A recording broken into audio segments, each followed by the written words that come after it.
వేరేది పవన్ మాట్లాడారు. కళ్యాణ్ గారి లెటర్లో కూడా గుత్తాధిపత్యం ఉండకూడదు, సామాన్యులకు అందుబాటులో ఉండాలని ఒక మాట. గుత్తాధిపత్యం అంటే ఎవరెవరు ఉంది సార్ ఇప్పుడు? సార్ ఆటోమేటిక్గా 5 పేర్లు చెప్పాను కదా.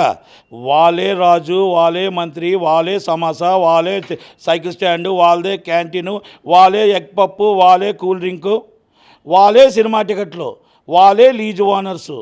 ఇంకా పేర్లు చెప్పాలా? ఆల్రెడీ ఒకసారి పేర్లు చెప్పాను కదా. ఎన్నిసార్లు పేర్లు చెప్తే నాకే బోర్ కొడుతుంది. మీరు చెప్పిన పేర్లో పవన్ కళ్యాణ్ గారి బావగారైన అల్లు అరవింద్ గారు ఉన్నారు. ఏమండి, ఇంట్లో బావా, బయటలో వ్యాపారస్తుడే. ఏం థియేటర్ లేవా రాజమండ్రిలో ఆయనకి? విజయవాడలో లేవా?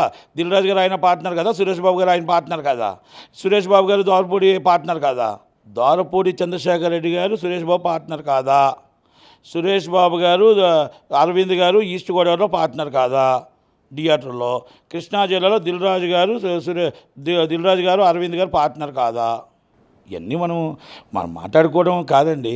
బావగారు అన్న ఆయన మరి ఆయన మంచి కోరాలి కానీ చెడు కోరుతాడా? తెలియదండి ఆయనకి. తెలియదా? 1వ తారీఖు బంద్ అంటే హరిహర వీరమల్ల ఉంది, మా బావది హరిహర వీరమల్ల ఉంది, పవన్ కళ్యాణ్ గారి సినిమా ఉంది. ఎలా బంద్ చేస్తారా మీరు అని అడగాలి కదా.